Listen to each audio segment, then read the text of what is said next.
Cops beat up her teen son. Black woman fights back and destroys the department. The scream that tore through the alley behind Franklin High wasn't the kind you could ignore. It was raw, ragged, and cut straight through the mid-afternoon silence like a blade. Jaden Mitchell's body hit the concrete with a thud, too loud to be mistaken for anything but brutality. Blood bloomed beneath his curls, thick and glistening in the Georgia sun, staining the sidewalk, his white t-shirt, and the tips of his brand-new sneakers. "Stop! You're hurting him!" a girl cried, her voice rising above the gasps and chaos. Two officers stood over him, panting, batons still slick with his blood. He hadn't fought back, he couldn't. Jaden was 15. Somewhere in the chaos, someone's phone dropped, clattering against the curb before being snatched up and aimed straight at the scene. "Record everything," a boy yelled. "They're killing him." Officer Derek Slater turned for a second, saw the phones pointed at him and froze. His partner, Officer Ron Mathis, hesitated too. The crowd had grown, their expressions changing from fear to fury. A teacher pushed through. "Let me through, that's my student."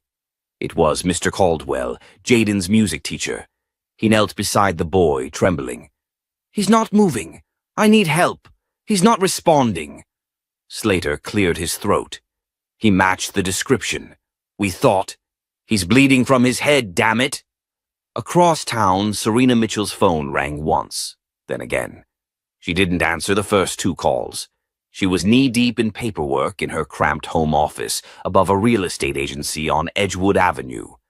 The place wasn't much. Sagging shelves, flickering lights, but it was hers. Quiet, controlled. She liked it that way. The third call came from an unknown number. "Ms. Mitchell," said a rushed voice on the line. "This is Mercy General Hospital. Your son Jaden's been admitted. It's serious. You should come immediately." The pen dropped from her hand. She didn't cry when she saw him in the ICU. She didn't scream. She stood there, staring at her boy hooked up to machines, his face bruised, eyelids swollen shut, IV lines snaking from his arms like lifelines tethering him to the world. The nurse, a kind woman named Elaine, whispered gently, "He suffered blunt force trauma to the head. There's swelling. We've induced a coma to reduce the pressure. I'm so sorry." Serena's voice came out flat. "Was he awake when he got here?" Elaine hesitated, barely, but he said one word before losing consciousness. "What did he say?" "Mom," Serena's knees nearly buckled. She stepped out of the room and found a uniformed officer posted by the door. "You one of them?" she asked. The young white woman shifted uncomfortably. "I'm just here for protection." "That's not what I asked." Serena's voice sharpened. "Were you one of the officers who put your hands on my son?" "No, ma'am," she murmured, "but I saw the footage. Serena turned away before she could finish. Back at home that night, Serena moved like a ghost. Her hands moved automatically, locking doors, turning off lights, removing the duffel bag from the back of her closet. Inside was a worn leather folder, a government-issued badge long since deactivated, and a dog tag that hadn't seen daylight in almost a decade. Captain Serena Knox, it read. Before she was Serena Mitchell, paralegal and single mom, she was a decorated military intelligence officer with clearance most agents dreamed of. Her call sign had been Falcon, and right now the Falcon was done playing civilian. She pulled out her laptop, opened an encrypted channel, and typed, "I need eyes on APD, badge numbers 4157, 4183. I need everything." Quietly. The response came faster than expected. Already on it. "Welcome back." She stared at those two words, "welcome back." But she had never really left. The next morning, Serena walked into the Atlanta Police Department's Central Precinct unannounced. The security desk officer blinked at her. "Ma'am, you can't be back here." "Call your captain," she said coldly. "Tell him Serena Knox is here. He'll know the name." "Knox," the man muttered, confused. "I thought your name was—" "Just call. 5 minutes later, Captain Willard Brooks appeared, red in the face and trying hard to maintain a diplomatic smile. "Serena, been a long time." "You should have kept it that way," she replied. "If this is about Jaden." "Two of your officers put my son in a coma," she said sharply. "This isn't about Jaden. This is about you, your people, and what you've let happen under your command." "Serena, there's an investigation. You've got 48 hours. I want body cam footage, incident reports, complaints against officers Slater and Mathis. Everything. Or I go federal. You think you can threaten me?" She leaned in. "I'm not threatening you, Will. I'm reminding you of what I'm capable of." He opened his mouth to argue, but she was already walking away. That night, back at her apartment, her living room turned into a war room. Across the screen, name searches, internal review leaks, dash cam logs, incident histories. Her old contact, Maya Lin, a cybersecurity contractor now working out of Seattle, sent over a flash drive by encrypted courier. "These files aren't public," Maya said via voice chat. "You sure you want to open this door again?" Serena's eyes were steel. "They kicked it open when they touched my kid." Inside the files were red flags. Slater had been suspended twice, both sealed. Mathis had a brutality complaint dismissed 6 months ago. Victim was a black teen with autism. Internal Affairs had buried at least 5 use-of-force reviews. Serena's stomach twisted. She clicked open the folder marked Interrupted Transcripts. And there it was, an audio file. From a body cam someone thought was turned off. Slater's voice was unmistakable. "Little punk thinks he's smart. Knock him out, Ron." Then a grunt, a thud, a groan that could only be Jaden. Serena dropped her face into her hands, not because she couldn't handle the pain, but because she was just getting started. And when a woman like Serena Knox gets started, she doesn't stop. Not until the walls come down. The first thing Serena did the next morning wasn't check her phone or make coffee. She stood in front of the bathroom mirror, staring into the reflection of a woman she hadn't seen in almost 10 years. Her jaw was clenched, her posture straight.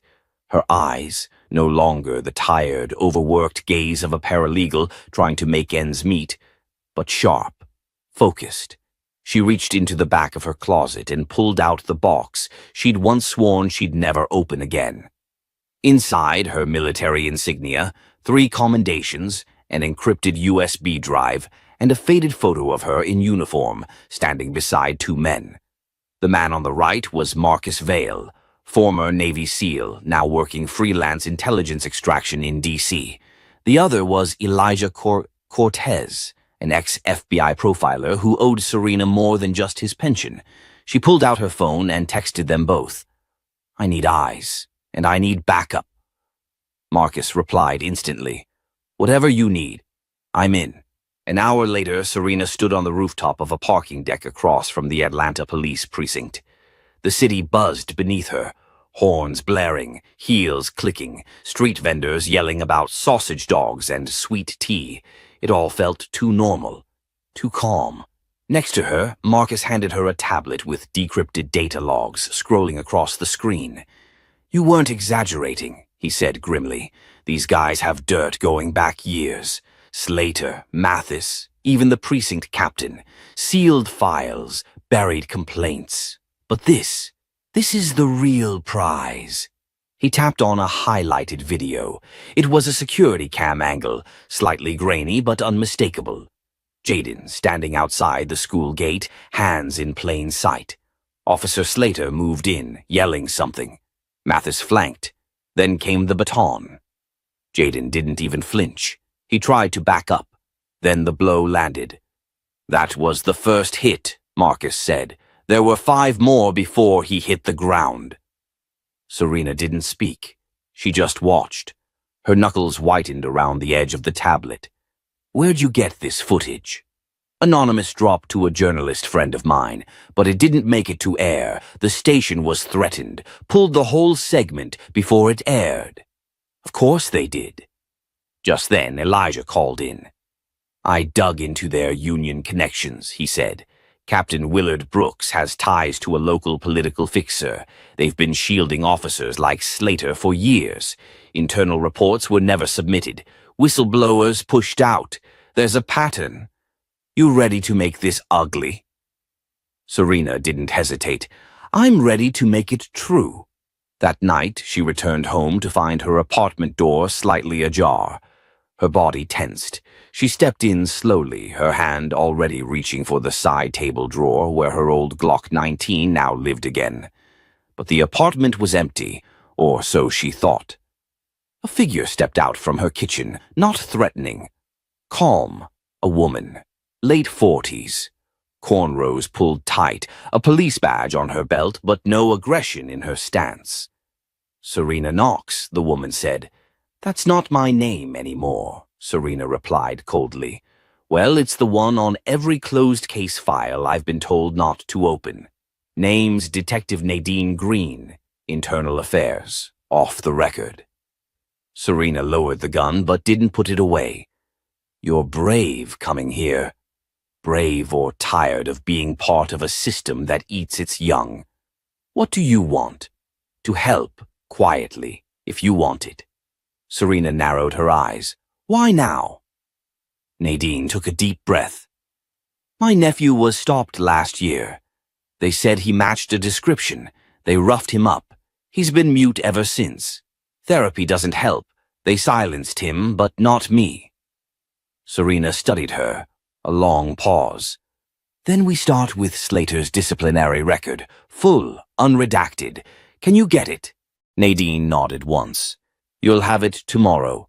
The next day, Serena, Marcus, and Elijah sat around her kitchen table, every inch covered in documents, printouts, maps, and photographs. This is bigger than just two rogue cops, Elijah said. It's a system, protected, hidden, and viciously defended.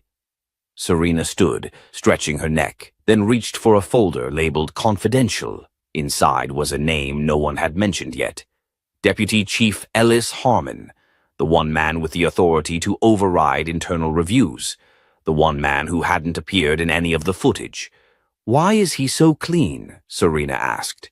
Because he knows how to clean up, Marcus said. Then let's make him dirty, she said. Later that evening, Serena uploaded a carefully edited video. It featured clips from Jaden's beating, cut with images of complaint forms, whistleblower memos, and blurred out names.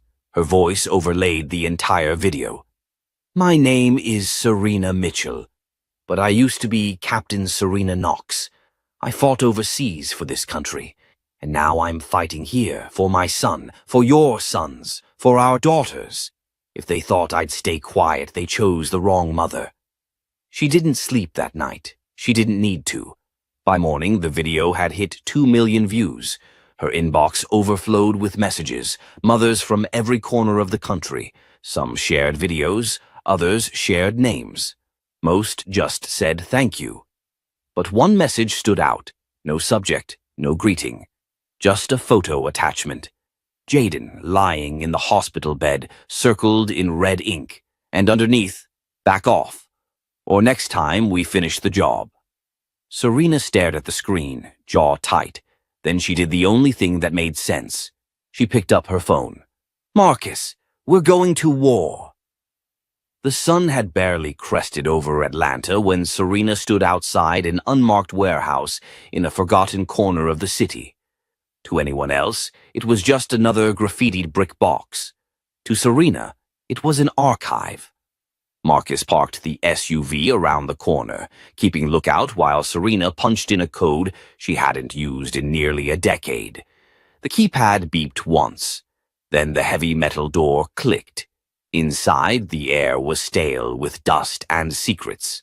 Stacks of old tactical gear, black file boxes, and military surplus crates lined the space. She walked straight to the back, past a decommissioned drone and a rusted weapons locker. There, on a steel shelf, sat a hard drive locked in a biometric case. She placed her thumb on the reader. A green light flashed. Inside the case were years' worth of surveillance, open-source scraping tools, and black bag operation software. But what Serena really needed was the file labeled Polaris. She booted up the drive on a secured laptop Marcus had prepped. Within seconds, data filled the screen. Blueprints, officer records, timestamps, reports flagged for deletion.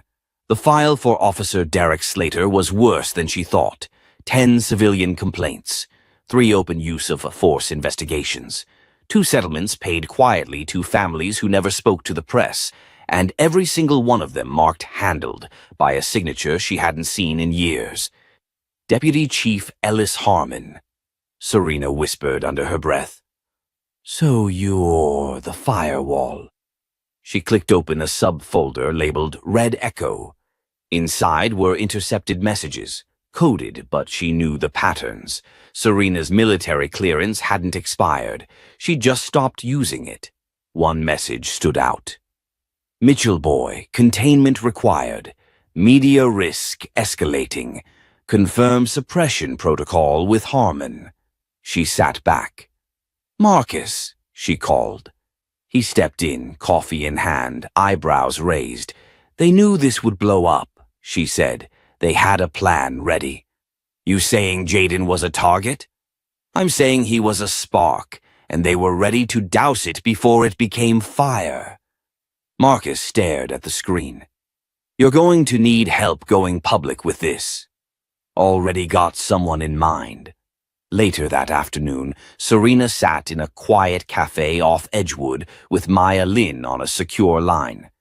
You sure you want to leak this? Maya asked. They'll trace it. Not if you do it right?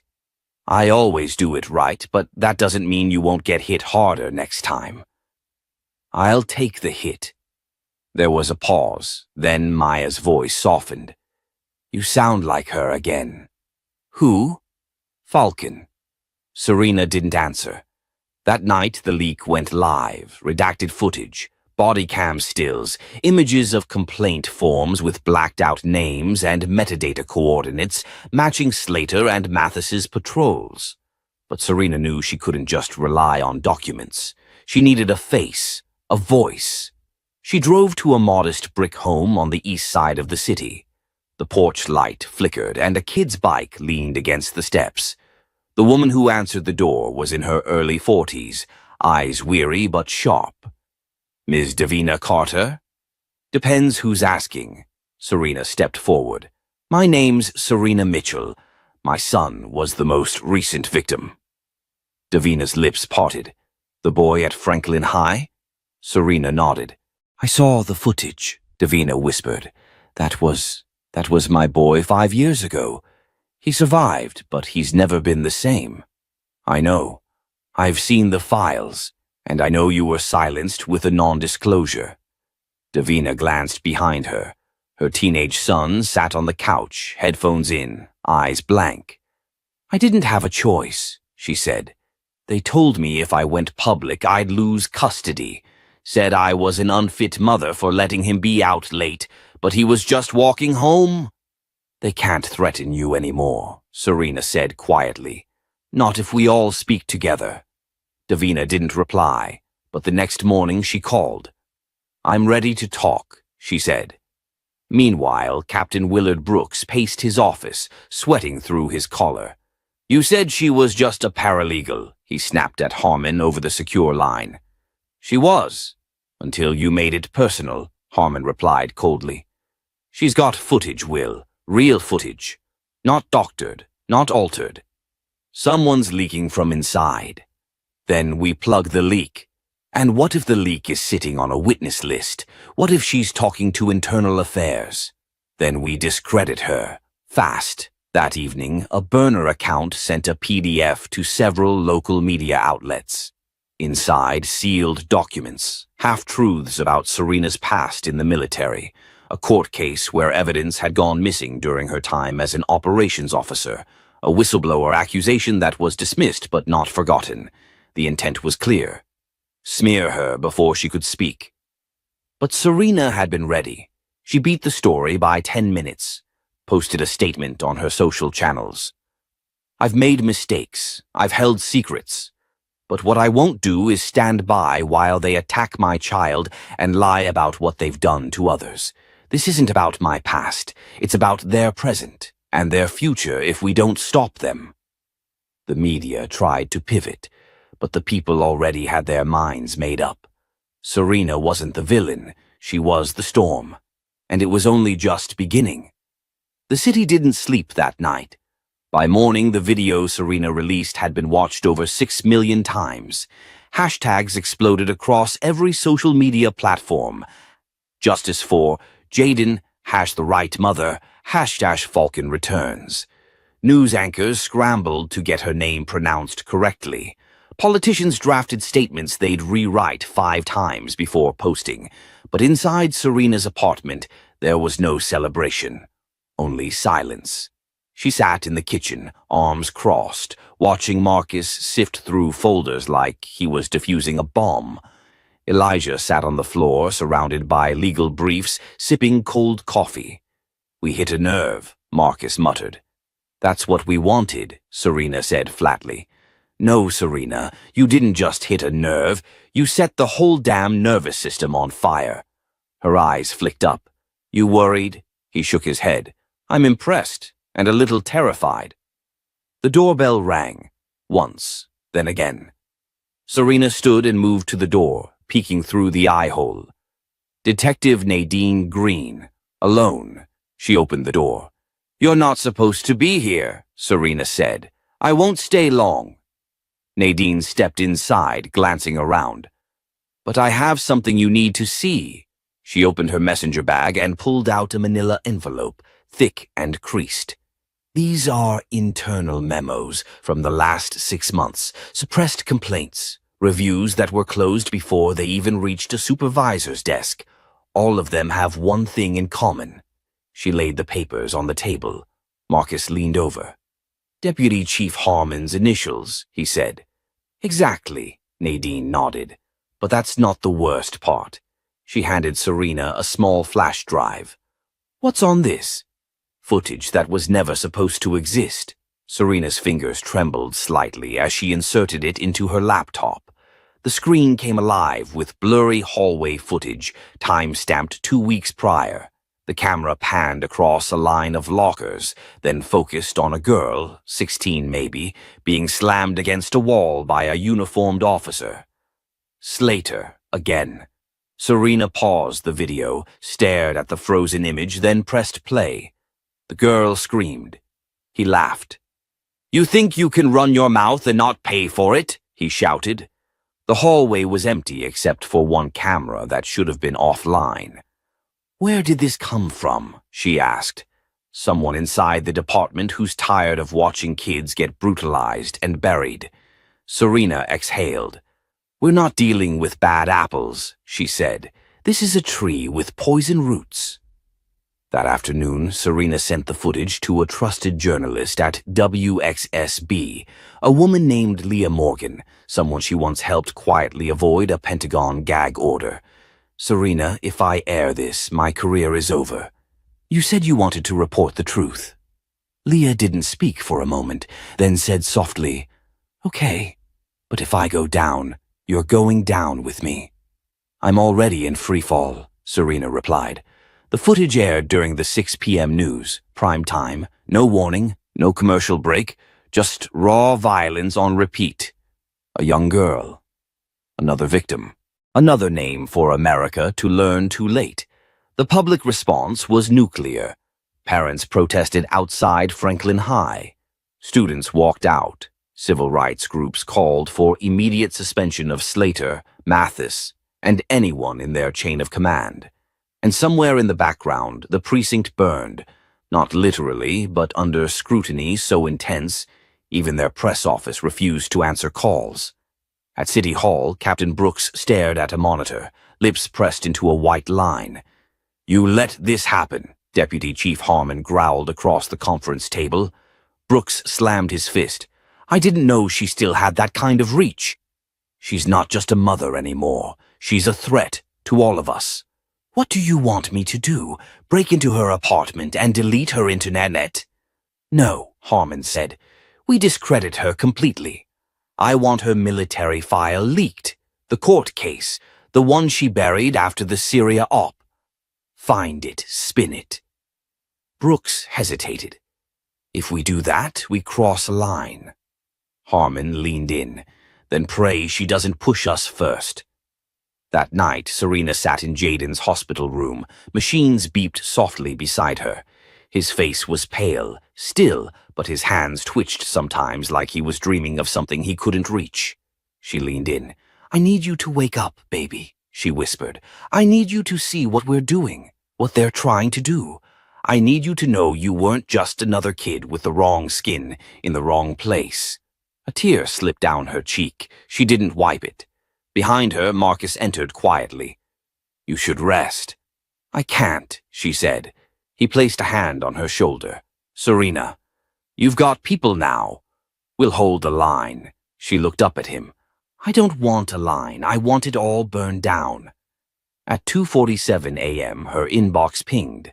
Anonymous. No subject. Just a single attachment. Her own military file. Pages redacted. Highlights in yellow.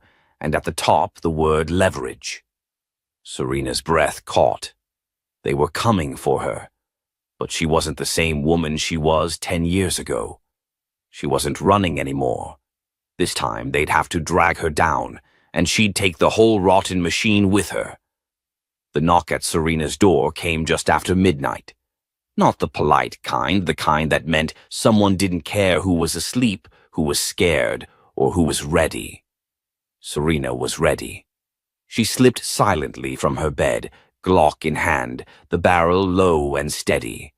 Marcus, already awake and posted in the guest room, met her in the hallway, shirtless but alert, his own sidearm drawn. "Someone's outside, back alley," he said. "I saw the camera alert. Motion sensor tripped twice. Whoever it is thinks they're clever. They're not." They moved as a unit, clearing corners, no wasted motion. Serena reached the back door, unlocked it slowly, then kicked it open hard. A figure in black stumbled backward. Marcus tackled him before he could regain balance. Grunts, a sharp crack of elbow against jaw, then silence. When Marcus stood up, the man was face down, groaning. Serena flicked the porch light on and gasped. It was Officer Derek Slater. He was bleeding from the mouth, one eye nearly swollen shut. But it was him, and he was holding a USB drive. "Check his pockets," Serena said coldly. Marcus patted him down and pulled out a burner phone, a lockpicking tool, and a folded piece of paper. Serena opened it.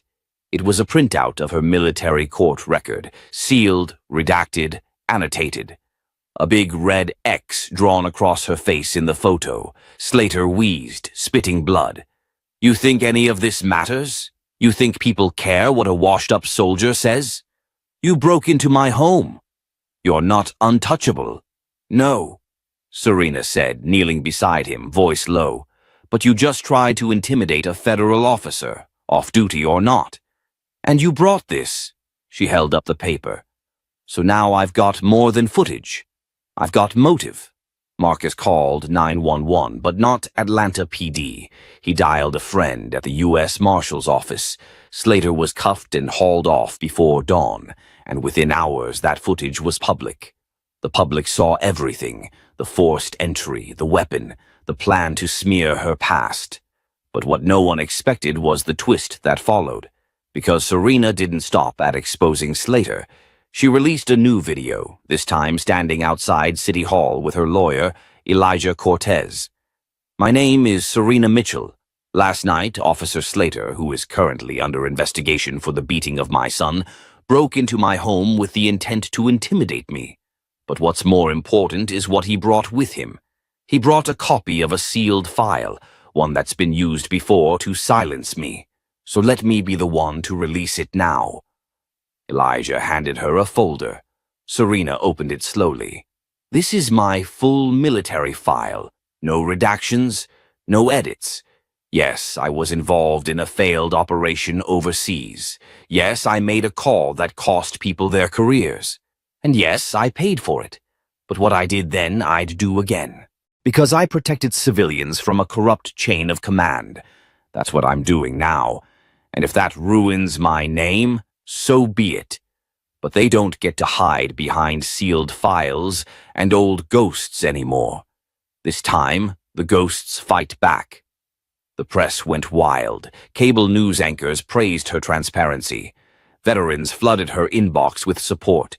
Even members of Congress shared her video, calling it courageous and long overdue. But inside the Atlanta precinct, chaos was setting in. Captain Brooks stood at the center of the command room, face pale, voice sharp. "We've got officers calling out. One just turned in his badge. Another leaked more body cam footage to the press. We're bleeding from inside." Deputy Chief Harmon didn't blink. "Then cauterize the wound." "You mean fire more people?" "I mean silence them. Find out who's leaking, who's talking to her, and stop it." That afternoon, Detective Nadine Green sent Serena another flash drive. Unmarked. No message, just a note scribbled in pen. "Trust this one, but hide it well." Serena played it. It was footage from inside the hospital. Jaden's first night. The audio was faint, but clear enough. Two officers standing by the ICU, unaware a nurse's badge cam had been active. "You think she's gonna make noise?" one asked. "You kidding? She'll burn the whole city if he dies," the other replied. Then he laughed. "Kid's lucky we didn't finish the war." Serena froze. Her hand trembled over the pause key. She played it again and again. Each time her heart pounded louder. She forwarded the footage to Maya, Marcus, and Elijah. "This goes live tonight," she wrote. At 9:03 p.m., the world watched it happen. Not just Jaden's bruises, not just Serena's courage, but the voice of a man in uniform, joking about nearly killing a child. The city erupted. Protests surged through downtown. High schoolers marched on the Capitol steps. And Serena? She didn't smile. She didn't rest. She stood on her apartment balcony, watching the blue lights flash in the distance, gripping the railing so tight her knuckles ached. Marcus stepped out beside her. "You should be proud." "I'm not here for pride," she said. "Then what are you here for?" She looked out across the city. "For the next mother, so she won't have to do what I did, because next time the system should break. Not her." The courthouse smelled of old paper, polished floors, and nervous sweat.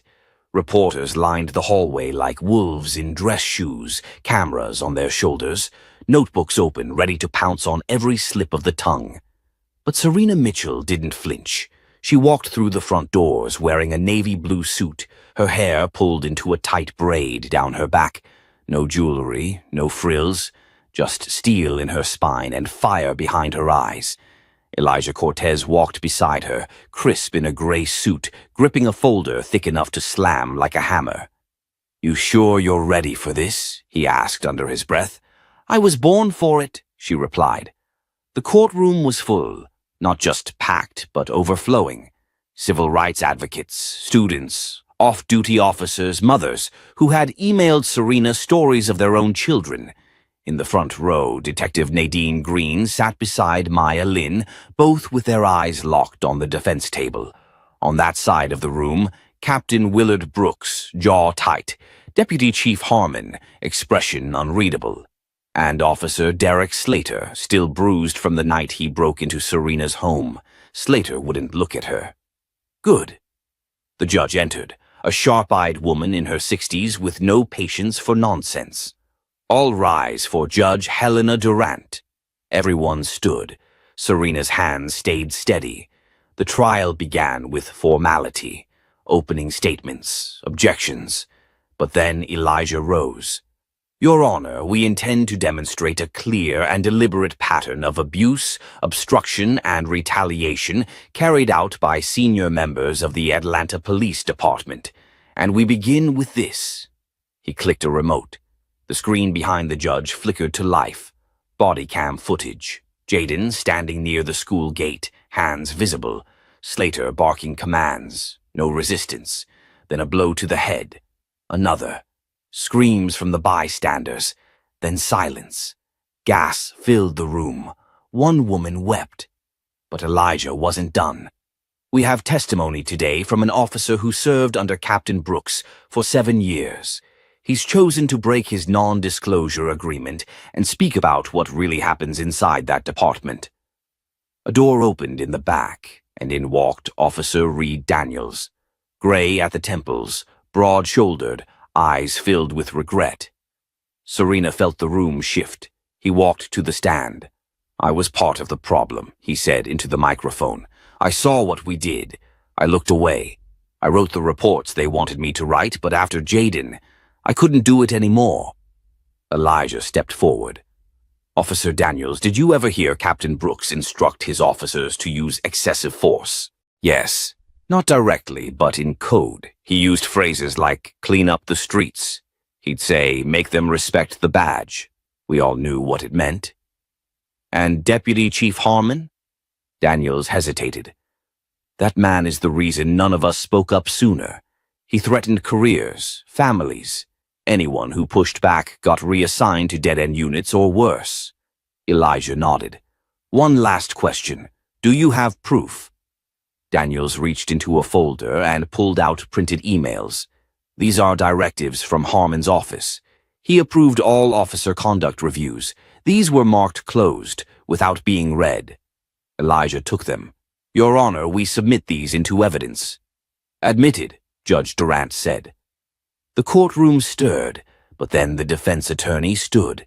Evan Carlisle, slick, calculated, the kind of man who knew how to twist sympathy into suspicion. "Ms. Mitchell, may I ask you a few questions?" he said, rising. "Go ahead," she replied calmly. "You served in the military, is that correct?" "Yes." "And were you ever subject to disciplinary action?" "I was." "Would you say that experience may have shaped how you view authority today?" "Absolutely. It taught me that authority without accountability is dangerous." Carlisle smiled. "And would you also agree that releasing classified footage, leaking sealed internal files, and rallying public outrage borders on vigilantism?" Elijah objected. "Withdrawn," Carlisle said quickly. He turned to the jury. "No further questions." Back at the plaintiff's table, Elijah leaned in. "You handled that like a pro." Serena stared straight ahead. "I'm not here to handle, I'm here to break." During the recess, Serena stepped outside the courtroom, needing air. Protesters lined the steps. Some held signs, others lit candles. But one woman approached her slowly, tears running down her cheeks. "My brother was beaten in lockup," she said. "They told us he overdosed, but his body was covered in bruises." No one listened. Serena reached out and took her hand. "They will now." Behind her, a black SUV pulled up to the curb.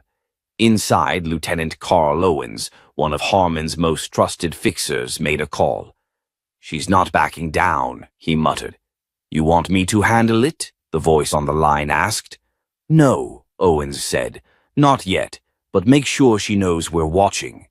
That night, when Serena returned home, she found her mailbox forced open. Inside, a single photograph. Jaden, lying in his hospital bed, circled in red ink. On the back, "Back off," or "Next time we finish it." Serena stood there, reading it under the porch light. Her hand shook for a second, but only for a second. Then she walked inside, opened her laptop, and typed 3 words in a group email to Elijah, Marcus, Maya, and Nadine. "We go public." Attachments, sealed documents, audio files, whistleblower testimonies, surveillance photos. She clicked send, then she picked up the phone and called Leah Morgan from WWXSB. "This is Serena Mitchell. I'm ready for the interview. National broadcast, no edits. I want to talk about everything." The next morning, Atlanta would wake up to a different kind of storm, and this time, no badge would be enough to stop it. The morning Serena's interview aired, the city of Atlanta held its breath. She sat against a simple black backdrop. No flags, no makeup crew, no legal counsel whispering from the sidelines. Just her, a glass of water, and the truth. A Across the country, people tuned in, mothers with coffee cups trembling in hand, veterans who remembered her call sign, high school students who had never known someone could fight back this hard. "My name is Serena Mitchell," she said, her voice clear and unwavering. "But before that, I was Captain Serena Knox. I served 3 tours. I ran black ops across continents. I carried out orders that most people will never even read about. But nothing has ever shaken me more than seeing my son in a coma, beaten by men who were sworn to protect him." She paused, eyes burning into the camera. "And they didn't just hurt him, they tried to erase it. They tried to erase us, but we're still here." She went on to play footage never seen before. Hospital security video showing officers tampering with paperwork. Bodycam audio where Captain Brooks joked about sending a message to troublemakers. Surveillance logs pulled from the precinct's own servers, showing Jaden's name flagged days before the incident. Within hours, the interview went viral. By afternoon, protests swelled. Not just in Atlanta, but in Los Angeles, Chicago, Houston, even D.C. At the same time, Marcus handed Serena a slim envelope with a federal seal. She opened it slowly. Inside, a single sheet. "We're coming. DOJ task force assigned." "You were right." Her breath caught. "Is this real?" she asked. Marcus smiled. "As real as it's ever going to get." Meanwhile, inside a low-lit warehouse on the city's edge, panic brewed. Captain Brooks paced furiously. Deputy Chief Harmon sat silent, staring at a TV screen as Serena's face appeared again, this time across CNN, MSNBC, even Fox. "This is out of control," Brooks snapped. "She's got the DOJ now. We're not going to survive this." "We will," Harmon said calmly. "How? You saw what she released." "We're going to release something too." Brooks stopped pacing. "You mean the file?" Harmon nodded once. "The full one. Unredacted. The one we buried after Syria. Leak it anonymously. Let the press chew her up for a while." "But that could backfire." "We don't have a choice." They didn't know that Marcus was already listening. He sat 2 blocks away inside a surveillance van, headset on, laptop glowing. He recorded everything. And he wasn't alone. That night, the FBI raided the warehouse. Agents in bulletproof vests stormed the place like it was a cartel compound. Inside, they found shredded documents, black trash bags filled with torched hard drives, and most disturbing of all, folders marked with community leaders' names, addresses, even children's schools. Serena watched the news from her living room couch. Nadine sat beside her, holding her breath as the anchor announced the arrests. Deputy Chief Harmon was taken into custody without incident. Captain Brooks resisted and was dragged out in cuffs, screaming about setups and betrayal. But it wasn't over, not even close. Elijah received a tip that one of the medical staff had been compromised. Serena rushed to the hospital. Her fingers shook as she pushed open Jaden's door. He was asleep, monitors beeping. A new nurse stood at his bedside. "Who are you?" Serena asked. The nurse flinched. I just started today." "Badge," the nurse hesitated. "Too long." Marcus stepped into the room behind her. "Out! Now!" They escorted the woman out and flagged security. Later, Elijah confirmed it. That nurse wasn't on payroll. She had forged credentials. The plan? Administer a low-dose sedative over time, mask Jaden's recovery, create the appearance of brain damage that couldn't be blamed on trauma. It was their final play, and it had failed. Serena stood by her son's bed that night, brushing his curls back from his forehead. "You're still fighting," she whispered. Then something happened. His eyelids fluttered. For a second she thought she imagined it. Then again. And slowly they opened. Brown, glassy eyes stared up at her, confused. "Mom?" she gasped, dropping to her knees beside the bed. "Jaden, Jay, I'm here, baby. I'm right here." Marcus turned away, his throat tight. Nadine covered her mouth, trying not to sob. Jaden tried to sit up, but Serena held him gently. "Don't move, just rest. You're safe." He blinked slowly. "Did you get them?" She smiled through tears. "Not all of them, not yet. But I'm close, and you gave me everything I needed." Outside the hospital, crowds had gathered. Word spread fast.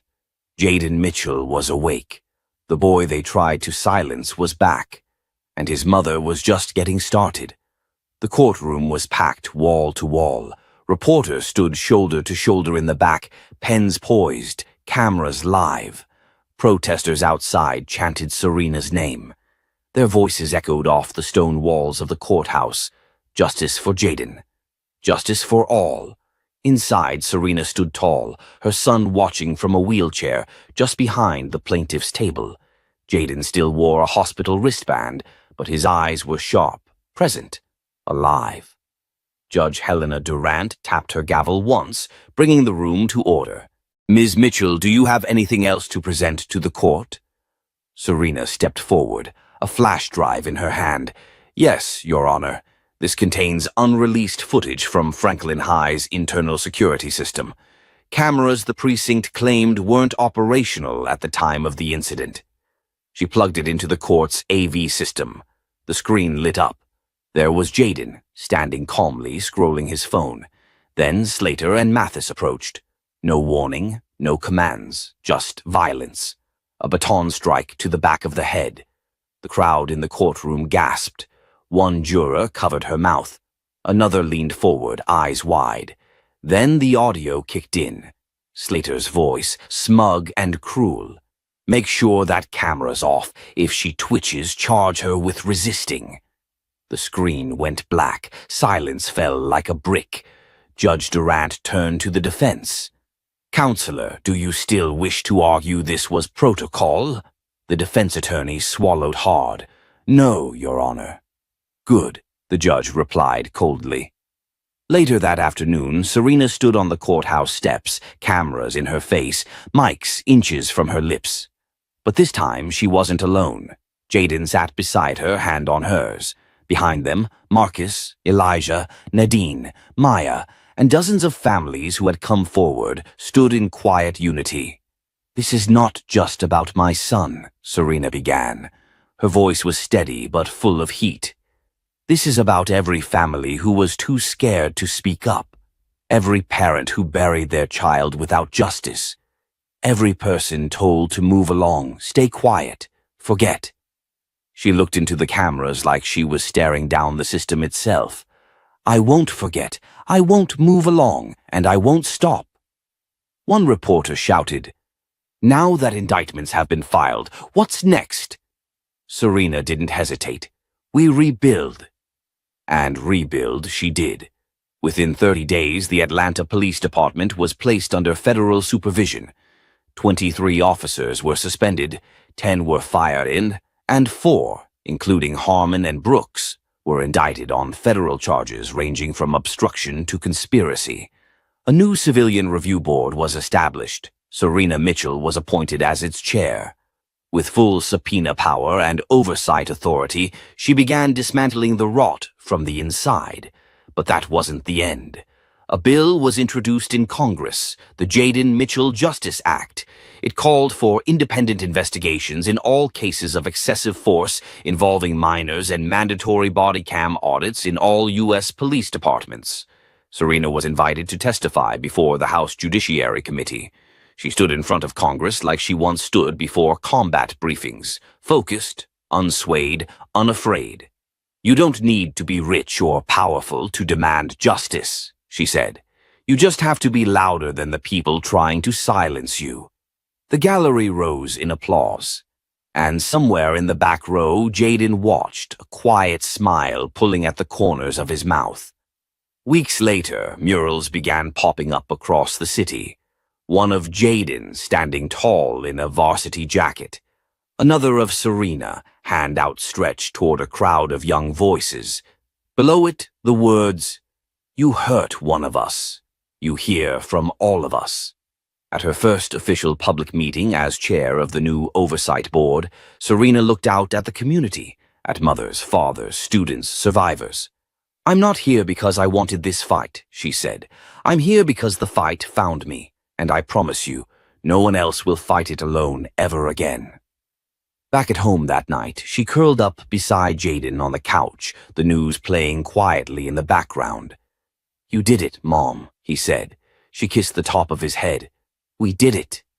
But she knew the work wasn't over. The system was still broken, still bruised, but now it couldn't pretend no one was watching. Now it had to answer. And if it didn't, it would hear from her, from him, from all of them.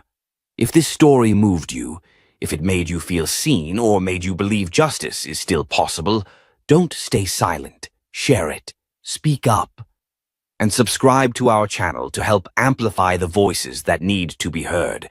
Justice doesn't whisper. It roars.